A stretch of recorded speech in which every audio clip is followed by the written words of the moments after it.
here we are. I'm Tom Osman, and this is Whatever Comes Next, the podcast where I explore the world of underground and independent music making. And on today's episode, I am joined by Thymme Jones of prog rock group Cheer Accident, who just last week put out their latest record, I think officially 26th official studio record, on the great SKiN GRAFT Records. And this is so cool that I get to talk to Tim. And once again, thank you so much to Mark from SKiN GRAFT Records for making this happen. This carries on the lovely interconnectedness that started with Tommy Meehan of Squid Pisser and has found its way through various different interconnected parts and pathways and led me most recently through Todd Rittmann, who worked on this record and who we also talk about in the interview, as well as Charlie Werber of Lovely Little Girls, talking about recent episodes. And who knows, maybe there will be more people to come in future episodes that are part of this interesting little tapestry that seems to be finding its way circulating around the Chicago area of the United States. And with anyone who's familiar with Cheer Accident and with the work of Tim will know that there would just be way too much to cover in an interview, less than, well, several hours. So I think that it's really cool what we managed to talk about. We talk about the record, we talk about the band's forthcoming tour. They're going to be going on tour from the 18th of July. Do you know what? I'm not even going to be able to pronounce the names of the places, but I'm going to put links into the description. Starting on the 18th of July, ending on the 2nd of August in Chicago. And yeah, the tour, the album, we talk about Todd Rittmann, we talk about Steve Albini, who worked with the band a number of times, and various other history of Tim's. Fascinating conversation for me. We talk about the influence of punk, we talk about prog rock, all fascinating for me, very enjoyable. I laughed a lot in this interview, one of the most enjoyable interviews that I've had. So thank you so much to Tim, thank you to Mark. And yeah, if you haven't already done so, go check out Admission. It is a great record, a great creative, progressive rock record with pop hooks and all kinds of interesting, unusual twists and turns in it. And I think that's about all that there is that I need to say. So you can check out the band on their website, cheer-accident.com. You can go listen to the record and purchase the record from SKiN GRAFT. You can go to Bandcamp. I will put all these links in the description. And you can follow me at Tom Osman Sounds. You can check out what I'm doing with my music and writings about my music at tomosmansounds.com. And I guess that's it. I'm going to play Gold Plated Savior from the latest record. You'll hear a clip in a moment and then the full track at the end. And without further ado, it is time to say Thymme Jones of Cheer Accident, take it away.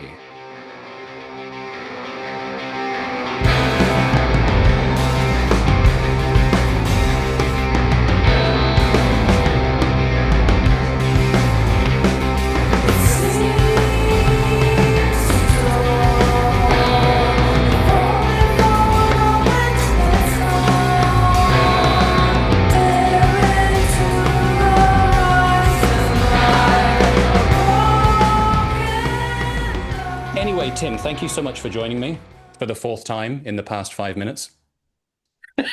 It's been great. So we are here, I guess, for two main reasons. For the fact that you've just released your latest record on SKiN GRAFT Records, and you're about to be going on tour as well. So, yeah, I mean, I guess there's some kind of fluidity in terms of how we record the Cheer Accident catalog. Is Admission your 26th, your 27th, your 30th record, something along those lines? Let's not get ahead of ourselves here. Yeah, it's merely our 26th. It's me. Okay, sorry, I didn't want to push you too far ahead into the future. So I have to admit, I have not heard every single one of your records, but I saw on the press release that this is considered by yourself to be one of, if not the best, Cheer Accident record. And I can say that I do think it is a great record. I love the flow of it. It's got so much creativity and unexpected twists and turns, like sort of the variety from a track like Cold Comfort to weird organ. Like the whole thing together all feels very organic and cohesive, but track by track, they all have such a great individual identity. So I really love it for that. It's a rich album full of joy, I would say. So you're missing the misery part? Well, we can get into the misery as well. So I guess starting with the record then. So when would you say that the first seeds of admission were sown? Well, we have a subscription page and we've had it since 2013, and we've given ourselves the challenge of recording, well, writing, recording, producing, mixing a song a month. And we've been doing it for almost 12 years now. And so when we started this adventure, I was actually thinking, gosh, I wonder if we'll ever release anything physically ever again. And after a few years of this, and we hadn't come out with anything physically since like 2012 or something, people were asking us, so yeah, I subscribe to your page, but I'd like to hear a physical album of this stuff. So we thought about it, and I would take these trips to Florida to visit my family. And on those trips, I would burn these CD compilations of like works in progress. And eventually I would put together chunks of stuff that I'm like, oh, wow, this would actually make a good album. And it kind of went from there. It's sort of like we started over in a sense, because we used to just go into the studio and record an album, you know, in a few days. But nowadays we just have lots and lots of songs sitting around that are finished. We master everything with Todd Rittmann. I loved that interview, by the way. And so anyway, that's a really long answer, basically to say we have many songs from many different years lying around always. And it's just a matter of, which songs are going to make for the next album, you know, which combination of songs. So yeah, I appreciate that you said that it's a coherent blend and sequence, because some of these songs were recorded at way different times, you know, like there's years that separate. Oh, interesting. So it's not just about when they were written, but actually it's from totally separate recording sessions too. Oh yeah. And much of it was recorded in the Cheer Accident basement over here, but a fair amount was also recorded at Todd's studio, Shy Diamond. And it's just worked out great that the songs happen to cohere, you know, because it's some very different approaches going on, you know. Yeah. Yeah, it was funny. There was actually like, and there's way too much musical history that you've got to get into. So I've sort of been quite selective of the things that I want to pick out. But now that you've brought up Todd, and I was gonna bring him up at a certain point, I was finding listening through the album, like I think there's one track in particular that makes me think of Dead Rider. I think it was Redwood Creek. And I guess the thing is, you've both worked together quite a lot. So I guess there's a lot of kind of like, you know, interweaving influence and impact. But do you know what I mean about that? It seems to have a little bit of his kind of musical DNA to it.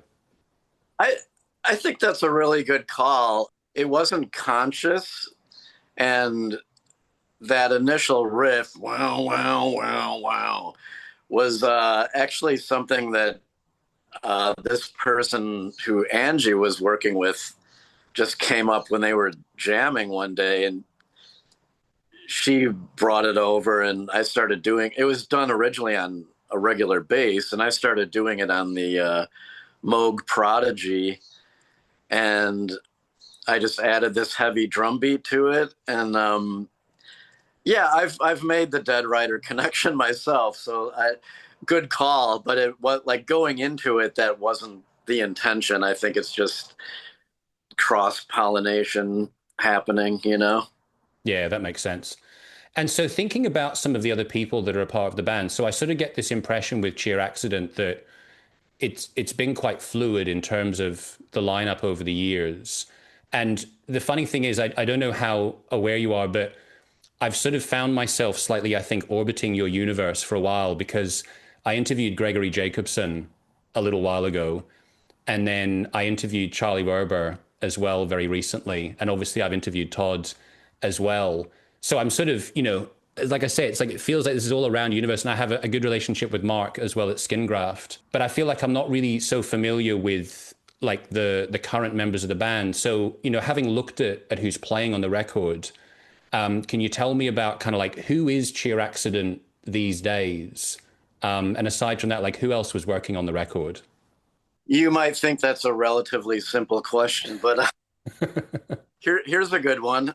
Jeff and I are the only ones on the record of the current iteration of Cheer Accident. We're about to tour as an octet, and out of that octet, Jeff and I are the only ones on the new album. Oh, actually, correction, Mike Hagedorn, our brass player, plays slide trumpet for about 14 seconds on the new album.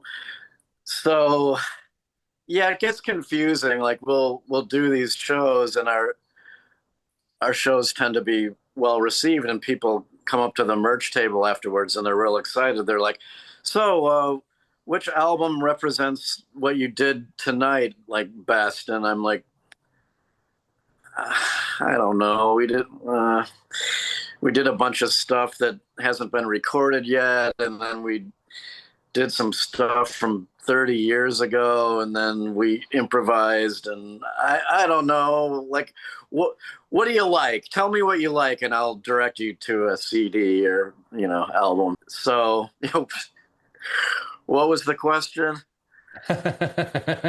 Who's in the band? Yeah, see. Okay, do you want to know the name of the people in the touring band? That's Yeah. Okay, so amazingly, we've had the same lineup for 3 years now, and it's Laura Botten on vocals, Jeff Lieberscher, of course, on guitar, Alex Perkalip, who maybe you're about to interview because he writes a lot of the music for Lovely Little Girls, Eleanor Schumacher on everything, Corey Bengtson on everything. Gosh, I hope I'm not forgetting anyone. Was that 8, counting me? Could have been. I'm not very good at counting. Round up to 8. Okay. So from that point of view, with what you were saying about, when you're playing live, that you can be drawing from these different elements, you can be improvising. Like when you think about the forthcoming tour, how do you and how did you make the decision of the direction you're going to go with the material this time? And does it change quite a lot from show to show? Does change, yeah, quite a lot, because we have somewhere between 2.5 hours and 3 hours of material to work with. And, that's not counting a 45-minute version of Filet of Nod. I don't know if you know what that is, but that's when we play one chord and one groove in the park for like 8 hours. It's just like dun dun dun dun dun dun dun dun dun, and so on. When did that first become a thing? It's on our album called Dumbass, and it's the lock groove, the manual lock groove only lasts for 5 minutes. That's the first album we recorded with Steve Albini, and we just told him to let us know when 5 minutes was up, and he just cut the tape at that point. But it grew into something else we recorded that album in 1989. It grew into something else by the mid 90s, where we decided to just extend that part for forever. Like our longest time of doing it is 8 hours. We did it indoors at a SKiN GRAFT festival for about that long while all the other bands played. We were up front at Lounge Acts, and all the other bands were back on stage, and we just played the whole time. But we've also done it in the park quite a bit, and it's just turned into this meditative social experiment, win-win, Indeed. I mean, that's got to take a lot of stamina just to play anything for 8 hours. It's weird. You get into this zone, and I mean, I've never had to pee during any of these, which is odd. I guess your metabolism just slows, and you just, yeah, get in it. I mean, would you say you go into like a kind of a trance when you're doing that? Yeah. No, I mean, you're not always in a trance, but you're definitely, yeah, you're in a really good state. And whenever we do that, I'm buzzing for like a couple of days afterwards. It just does something really good to your nervous system. Yeah. Oh, that's really cool. So having talked about SKiN GRAFT, and I mentioned Mark before, I interviewed a couple of guys from Bunwell. I don't know how familiar you are with them, but they're also on SKiN GRAFT. And I got Jabby, the guitarist. I asked both of them about their experience with SKiN GRAFT, and he said all these glowing things about Mark, which Mark said was nice but very embarrassing. So I was thinking, your relationship with Mark and SKiN GRAFT, I know, goes way back. I mean, I think like you've got this connection through Bryce Glaze, You Fantastic, Yona Kit. There's like all this history between you and Mark. So again, I'm not really asking you a very simple question, but maybe you can tell me a bit about how the story with you and Mark goes back, because I know that over the years you've done so much with him and SKiN GRAFT. I'm just continually amazed that it's still happening. Like there was a point in the late 90s where SKiN GRAFT almost went kaput, and I pretty much had a nervous breakdown sequencing this You Fantastic album called Homesickness, because I thought it was going to be the last release on SKiN GRAFT, and I put a lot of pressure on myself, and it was such a weird band anyway. I was just taking scraps of a, dying band and trying to put it together and make an album out of it.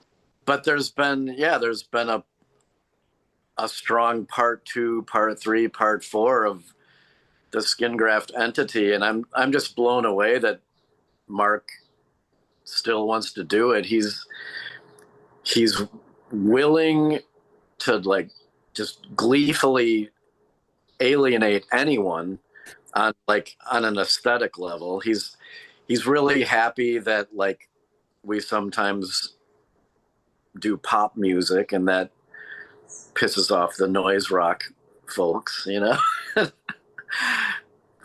he's a true punk, really, just a fuck you to anything that comes his way. And yet he's like the nicest person in the world, got that balance going on. Yeah, I wouldn't even know where to begin with Mark. We have such a history. I've known him for over 30 years, and I think we're just both surprised that our respective worlds are still just going at it and sometimes intersecting. Yeah. Because we release stuff on other labels too. All the labels are fine with this, and it's a great situation to be in. Yeah, I think like to your point about Mark being a real punk, I think one of the first bands on SKiN GRAFT that I covered, like I wrote about, was Cunt Roaches, that released music on SKiN GRAFT, and it's like crazy, noisy, totally impenetrable German rock music. I was like, oh, this is amazing. This is like so bizarre and so weird. And yeah, but like as you say, like he's not afraid to do something that's not within the expectations, which in itself is like really punk rock. It's like to do the same kind of stuff and just go like, this is what punk is, would be actually not punk at all. Exactly. pulling you even further back in time, and I don't want to make you feel old by saying this, but Sheer Accident has basically been going for as long as I've been alive. I was born in 1981. And I'm curious at the fact that if this is really true, you formed the band on the 1st of January in 1981, and this feels like a very symbolic date to form a band. So what was the story behind that? Was there very kind of like, was it very meaningful that you did this on the first day of the year? It wasn't meaningful until retrospect happened. It the formation of the band. Yeah, if you're calling it New Year's going into 1981, it was a soft formation because we really weren't a band at all at that point. It was just a New Year's Eve improv that Jim Drummond and Mike Greenlees, I don't know if you know the band Tar. He's the I know the drummer. name, but yeah. And I just got together and just did this.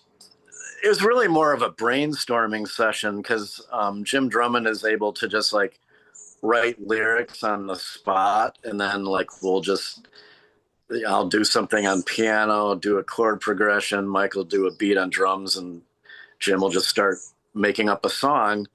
And so that's what that was. And like we made a bunch of cassette tapes that we would only, let our friends. There were like 8 people in the world that would hear this stuff, but we had like 3 different cassettes that we made. There was Institutionalized Sound, Shoe Tangents, and then the 3rd cassette was called Sheer Accident. And I'm like, this should be the band name, And that's from a category of cards I saw at a card shop around that time, Sheer-Accident, and it was cards to cheer people up after they've been in an accident. So, and there was like 1 card in the bin with someone in the hospital with their leg up in a cast, and I'm like, yeah, that's a band name. But it didn't really become a band proper until about 5 years later, and then in 1987 we finally started playing out live. It's just the whole history of the band has been this weirdly incremental process, and I think that's one of the reasons we're still doing stuff, as we've never looked too far into the future. We've never had any sort of like career expectations, which is often the death of bands. A lot of baggage with band, like with the notion of what a band should be. A lot of baggage. Yeah, I guess that can definitely be true. So I'm curious about the timeline now, because I was wanting to ask you about Life Isn't Like That. Would you, does that, when you draw your line of when the band really became a band, is it before or after that album? After. Okay. That was still when we were just making home cassettes. That was the first home cassette that actually got released into the public in any way. There were probably 100 people who bought it, through mail order, complacency, but they all started a band. No, they didn't. But yeah, it was shortly after that where we like about a year after that, we finally started playing live as a trio. It was Jeff and Chris Block on bass and myself on drums. So then more about like the time of Sever Roots, Tree Dies. Exactly. That was recorded after we had like, I don't know, 2 live shows under our belt. And of course that album isn't very, it's not a live approach. It's very studio oriented. Wasn't until the 2nd album that I mentioned that we recorded with Steve, Dumb Ask, where we documented what we were like live at that point, which was very stripped down, and we were definitely a rock band at that point in time. And I was interested, like talking to Todd about sort of the early days of US Maple and discussing like, sort of like what they were drawing from and the way that they'd filtered their influences in this really unique way, and him talking about how they were kind of taking like mainstream rock music of the time. And I was thinking, like, listening to Cheer Accident, you do have so many different facets to your sound. And I was like, particularly listening to some of the early stuff and thinking there probably are so many different elements that you're drawing from that it would be kind of like hard to pick out a few things and go, this is kind of like a full representation. But certain things that pop into my head are like Beach Boys, Mothers of Invention, King Crimson. I mean, like, are these all sort of relevant reference points to you in terms of where you were coming from in those early years? Yeah, for sure. Sorry to be so obvious. I mean, I don't think that's obvious at all, but yeah, it's satisfying for me if I can like pick something out and the person goes like, yeah, there was something there. So like, is there anything else in particular that I'm not mentioning that you would sort of say had a big impact on you, or that you think kind of like came out in your sound? Well, you're missing the biggie. Do you want to take one more stab? I feel like I'll just embarrass myself by saying the wrong thing, so no. Well, you already embarrassed me by being so correct. So, well, okay. So maybe this doesn't come through all that clearly, but okay. So let me take you back to the dormitory. Jeff and I went to the same college, Northern Illinois University. He actually graduated. We were on the same floor, fourth floor of Lincoln Hall.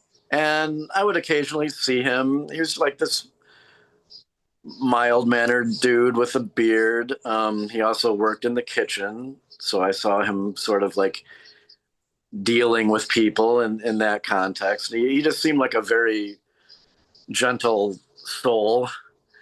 And I finally really got to talk to him because we happened to be doing laundry at the same time. He was wearing a camel shirt, and I asked him if it was for the cigarette or the band. And he's like, I don't know. My sister gave this to me. He's like, I don't know the band Camel. And I actually barely knew the band Camel, and I actually have zero interest in them, but I knew that they were at least like adjacent to the progressive rock world. Okay, so the Camel thing wasn't much of a conversation starter, so I, whipped out the second approach, which is, you kind of look like Michael Rutherford.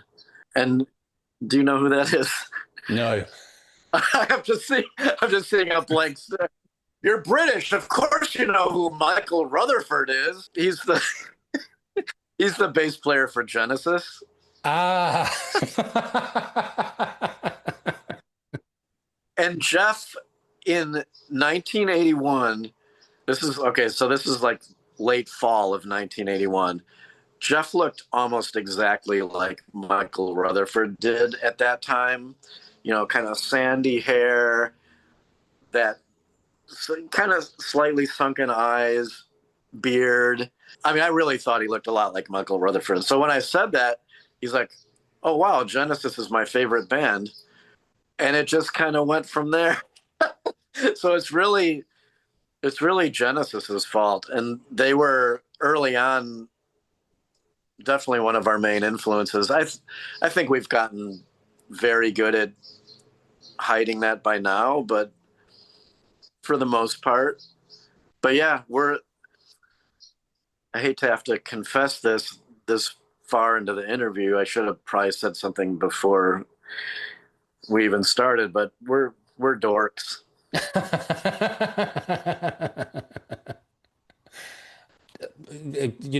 I think confessional can be cathartic. Does it feel better to say it out loud?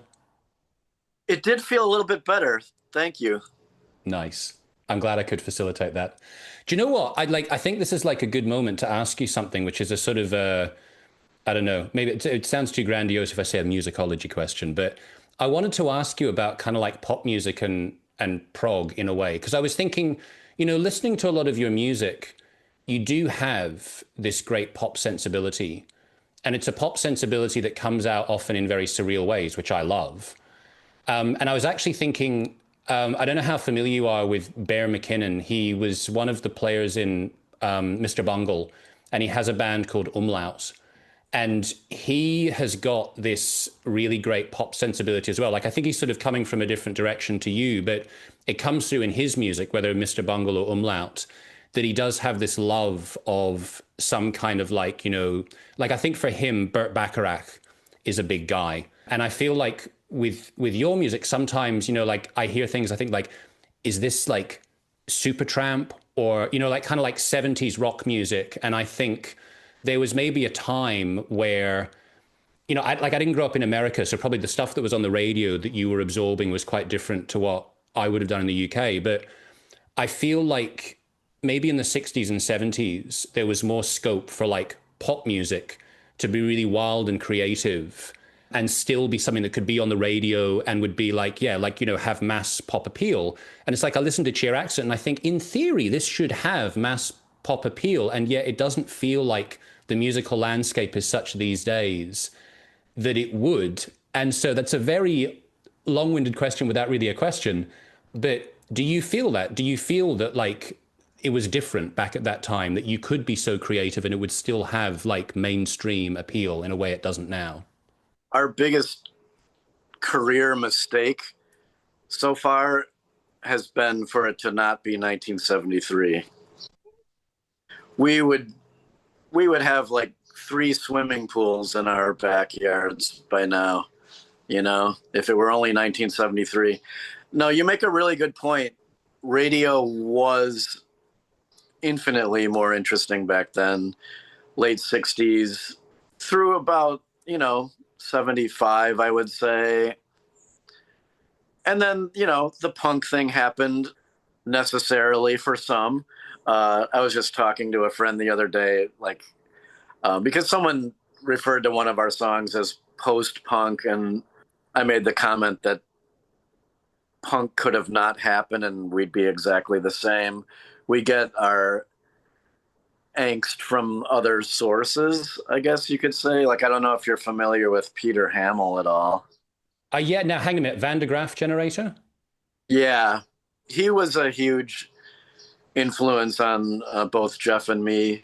I mean, he was screaming his head off way before punk happened, you know. And, you know, even in the 80s, there were some interesting things going on in mainstream music. I mean, I like a lot of the, you know, synth bands from that era.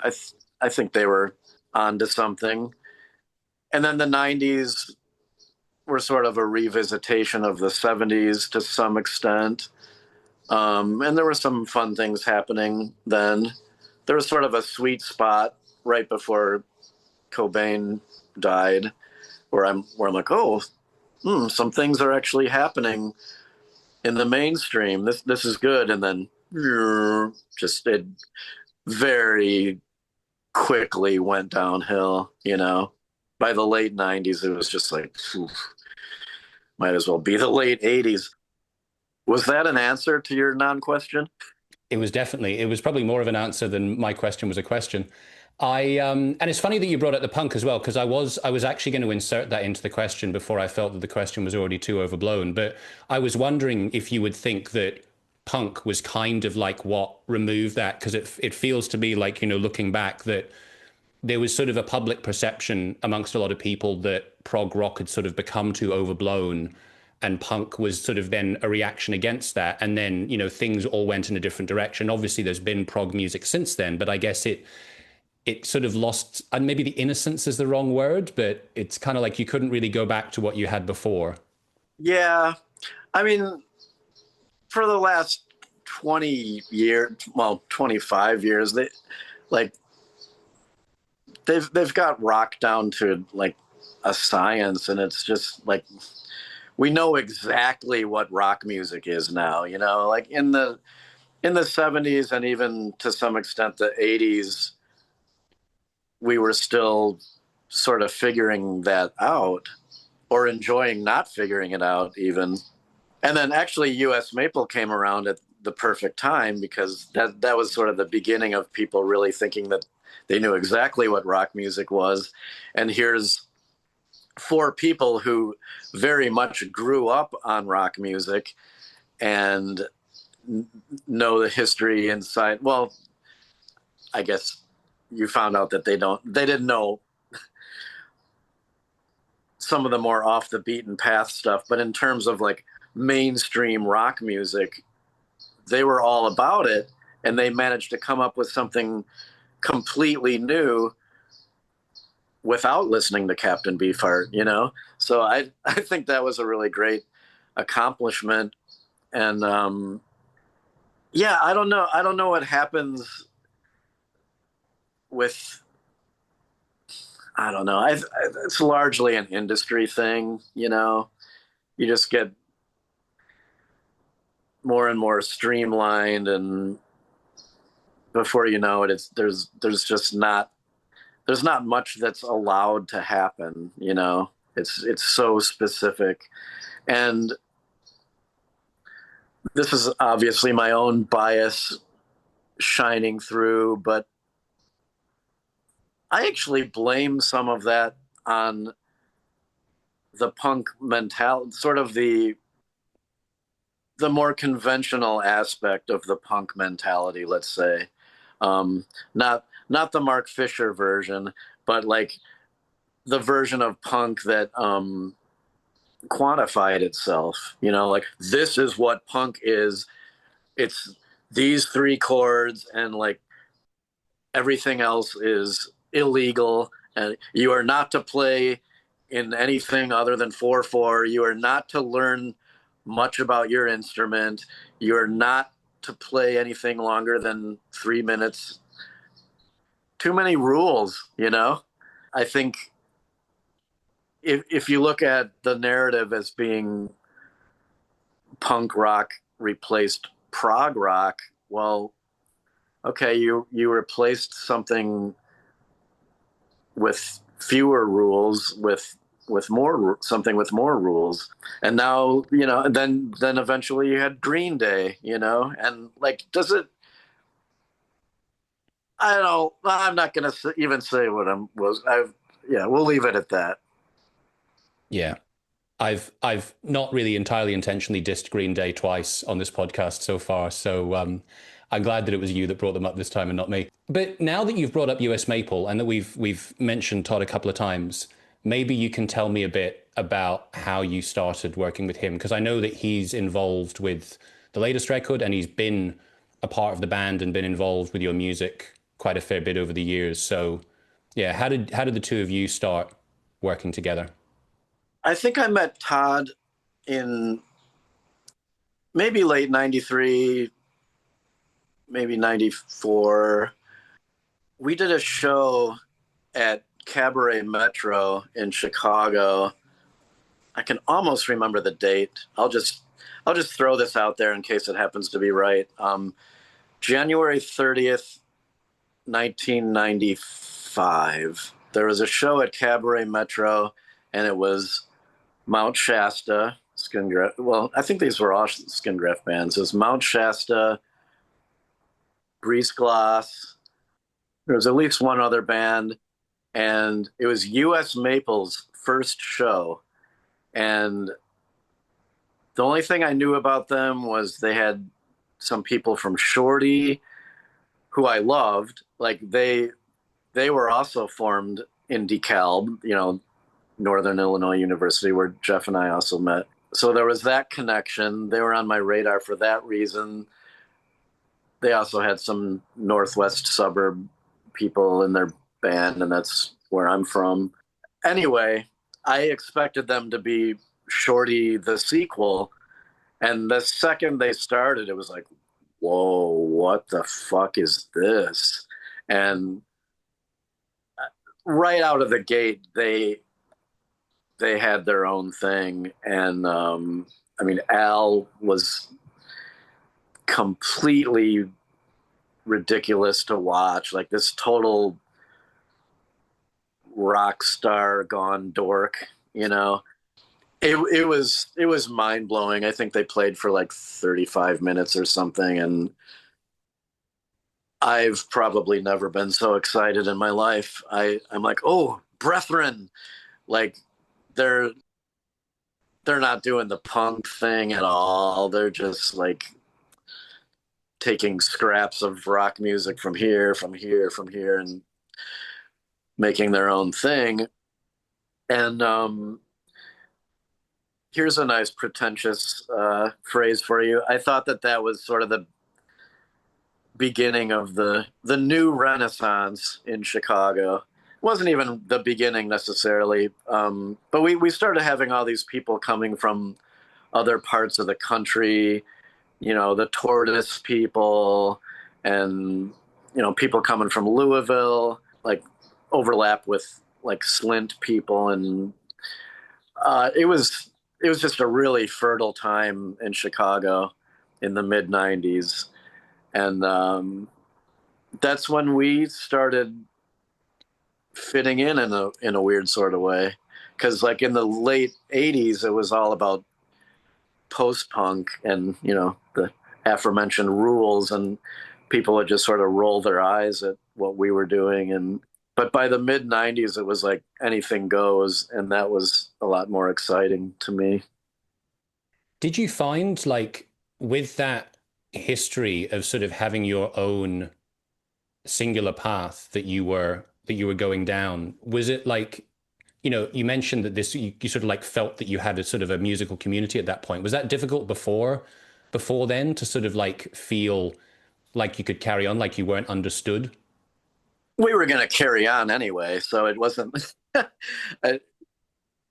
We'll play in front of 8 people. It doesn't matter. Like, but it was an extra bonus when people did actually start to care. Like that's more interesting to me. You know, like 70 people in a room tends to be more exciting than 8 people in a room. You know, once you get to like, I don't know, 400, you know, it starts to top off. But somewhere between 8 and, you know, 70 is good.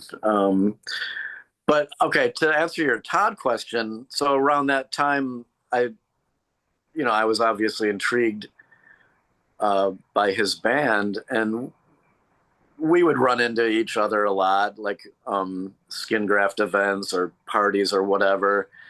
Todd told me pretty recently, he said, you know, it took us like 10 years before we had an actual conversation. Yeah. He said that I would just come up to him and say something like stream of consciousness or something and walk away. And that was our relationship for about the first decade. But then we started doing this show and tell thing where like, oh, US Maple has their second record. Let me hear that, and I'll play you the New Cheer Accident record. And we established that sort of tradition that went on for several years. Yeah, I've gradually gotten to know him better and better, and Jeff and I are huge fans of Todd as a human being. And I wanted to ask you as well, another person whose name has been mentioned so far, about your experiences with Steve Albini, because this podcast kind of exists. I don't want to say exactly because of him, but it's very much connected to him, because I have the origin of this podcast comes from my intention to ultimately write a book based on the experiences of people making underground independent music. You know, like sort of based on people like yourself and your accounts of, you know, the experience of the music world, and like, you know, dealing with things like, you know, merchandise and the rise of the streaming services and the social media and whether it matters, and, you know, how people book tours and all these different things. And initially, when I was having this idea, I thought when I wrote this, I was going to have this through line, which was me learning about all these things and then ultimately coming to Chicago and recording with Steve Albini. And obviously, sadly, that part of it is never going to be a thing now. But I always sort of feel like the spirit of Steve Albini is connected to this podcast. So I'm curious to know about your experiences, because obviously he was a very significant person in the music world and for underground bands. And, you know, he had very influential ideas about recording techniques, etc. So I'm wondering, like, how it was for you, you know, how much of a meeting of the minds it was working with him, you know, versus him being an interesting person that you worked with who wasn't necessarily like kind of on the same page as you, so to speak. Yeah, that's a really interesting area. I loved Steve. I mean, he was one of my favorite human beings, and yeah, there was such a it was such a strange convergence when we first started working with him. Like I said, in '89, he had heard our first album and was very direct about not liking it. And we were like, well, that's fine because we want to do something completely different for this album. So, and he warmed up to us like pretty much immediately. Like I think he really dug what we were onto. And throughout the years, we worked with him many times. Throughout the years, I just felt his trust of what we were onto, grow. Because we obviously at times wear the prog thing on our sleeves, and he grew up being anti that, But I think the fact that he worked with so many disparate bands whom many of whom he loved, he opened up a lot, and I observed this openness, and that was really heartening to me, And by the time we did Introducing Lemon in 2002, like we were like completely on the same page in terms of work practices. There was one thing where I had wanted to add a micro cassette part to this section, and then I started rethinking it, and he's like, well, you had that idea for a reason, didn't you? Let's see it through, So he was very, very encouraging. He had the reputation as being someone pretty narrow and set in his ways, but no, he opened up a lot the last couple of decades of his life. And but yeah, one of the funniest people I've ever met. Yeah, nothing is. It's weird. The second you said if you could relay something about Steve, like my brain just kind of shut down. I think I'm still kind of in shock, honestly. Like that came completely out of the blue last summer, and we had just worked with him a couple months before that. Interestingly, because in the fall before that springtime, there was this voice in my head that said, we don't live forever. And I realized that like most of the other people in our current octet had never even met him. And I wanted to make that opportunity happen, and we did, and it was a great experience. And then 2 months later he dies. It's like, what? So yeah, I'd like to, if you're still writing the book, I would like to talk to you sometime about anything and everything. Oh yeah, I would love that, really. And I didn't have any personal relationship with Steve Albini. I never met him, and it was a shock for me, so I can only imagine for people like yourself having a personal relationship. Yeah. But I would like to say, like, incidentally, as we're talking about Steve Albini, two of my favorite lines ever from any music, which always stand out to me, and I say this to people from time to time and to various reactions, but I think I fucked your girlfriend once, maybe twice. I don't remember. Then I fucked all your friends' girlfriends. Now they hate you. From the Bad Penny song. I love that so much. I've always just found it's just that I think I fucked your girlfriend once, maybe twice. I don't remember that. I just think that is genius. Yeah. That could have only come out of Steve's brain. Yeah. Now I'd like to, I could talk to you forever if I could. But I am going to wrap this up. But I wanted to ask you just sort of finally a couple of things about the record and the tour. So we've touched on both. You've got some beautiful editions of the latest album. Can you say a bit about that? Like what's available in terms of like the physical versions of it, and maybe a bit more about the tour. It's going to be starting on the 30th of July, I believe. Before that, it's starting on July 18th in Muskegon, Michigan. Yeah, the album itself, it's available on colored vinyl. I think they're all different, or at least there's a lot of variations. It's available on CD. I'm sure all sorts of streaming stuff.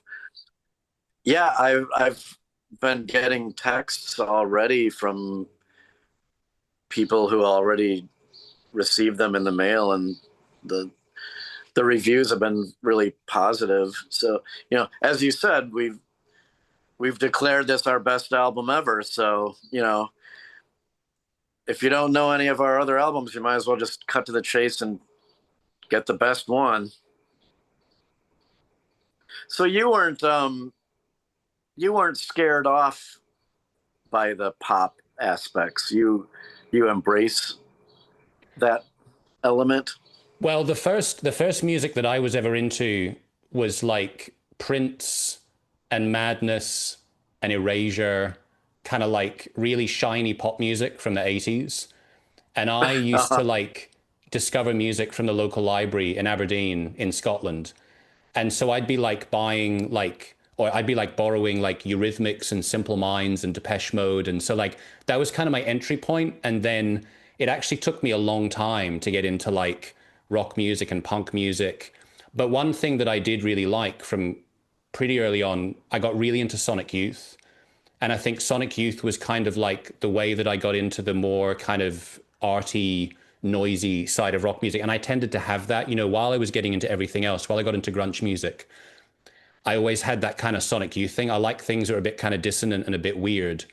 So I guess like that combination of the pop background and the dissonance always stayed with me. So I just generally like things that are surprising and creative. So no, nothing that you do has scared me off so far.